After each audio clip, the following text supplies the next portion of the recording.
We've got two pedals we're going to look at today, the Karen and the Karen Basic by Eddie Rifkind Effects. Why two pedals? Because I feel like I'm entitled to two pedals.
I whipped up that little number because I wanted to show the absolute range of this effect. So we started out with some light overdrive on the single stage Karen Basic, and for that I'm using the P90 pickups on my Reverend Warhawk 390.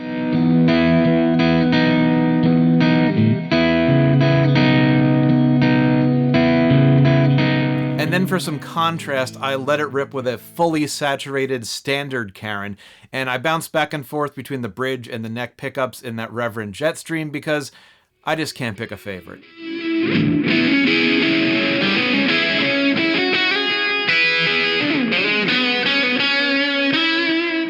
You probably also noticed some reverb and delay in there, and that's from my Geckoplex EP5.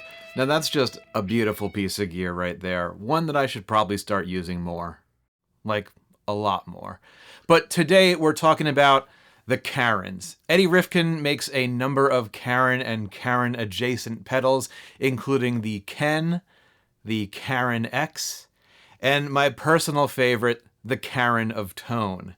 Now, these are all based on a clone of the Earthquaker Devices speaker cranker effect, but I wouldn't have these pedals on my channel if they were just clones. I have zero interest in clones unless they're literal clones of literal dinosaurs that I can see and pet and maybe ride around on and make my best friend. Anyway, Eddie has crafted into these pedals some really thoughtful modifications and features, and it all comes together into a pedal that adds without overwhelming.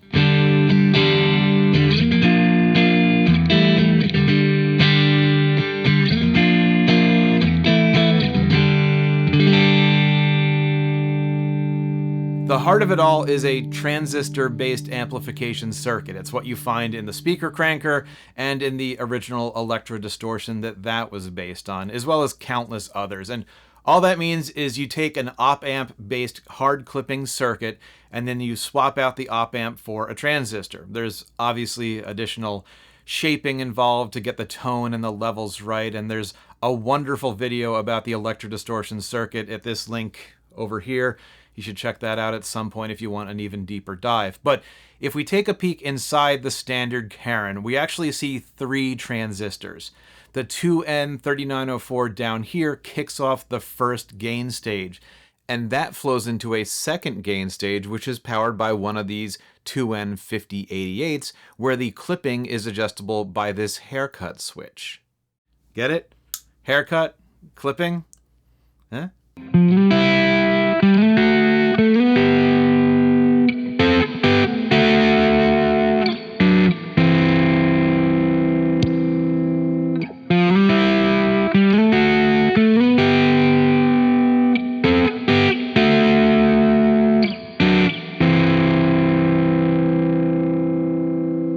That additional clipping gives us a slightly smoother, more compressed output, though selecting the left option can be really nice when you've got an amp or another pedal after it and you just want to push a little bit more gain into that. Then we've got a switchable back-Sandal EQ over here, and this lets us adjust the bass and the treble independently.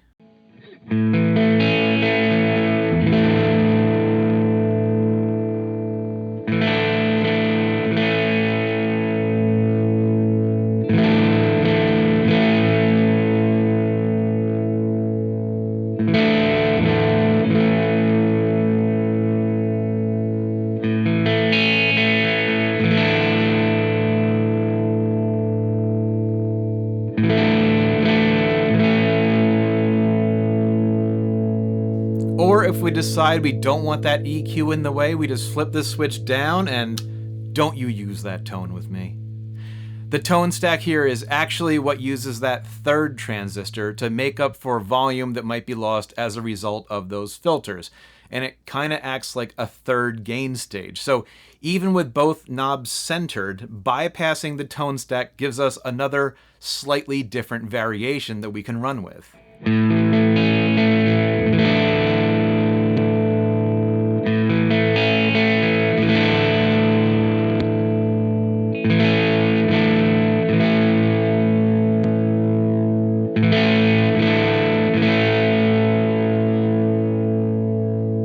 Additionally, we've got the range controls for volume and bias, and bias is how we regulate that first transistor, which is going to react very differently to different guitars with different pickups. On my Jetstream with the humbuckers, around the middle is where the pedal adds just a little bit of harmonics and chime to an otherwise clean signal.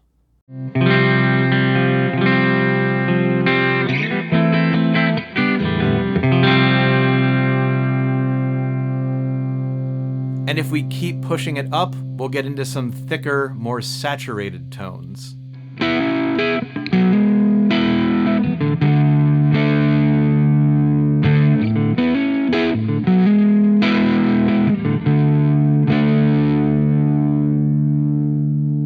And then in the last few millimeters of that bias knob, that's where it just completely loses it and demands that you take that expired coupon.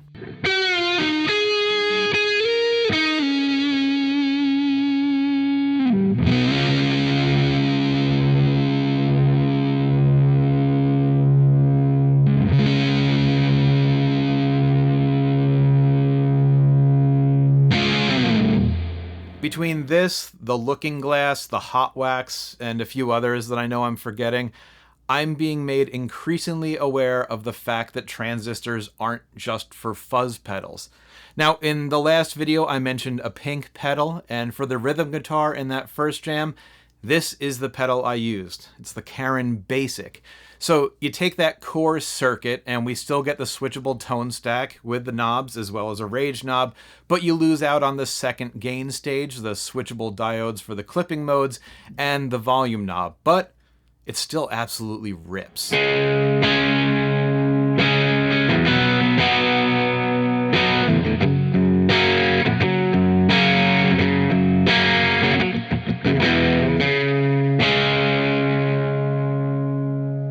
I should point out that both pedals have internal trim pots for bias and tone stack volume, so you actually have more controls on here than you might think, if you need them. Now, just for transparency's sake, I bought this pedal with my own money a couple months ago, and I just mentioned to Eddie online that, hey, I really dig this thing, and he offered to send me this one in case I felt like doing a video at some point. Hopefully, by this point, you trust me enough when I say that I would never let that affect the way I do my videos.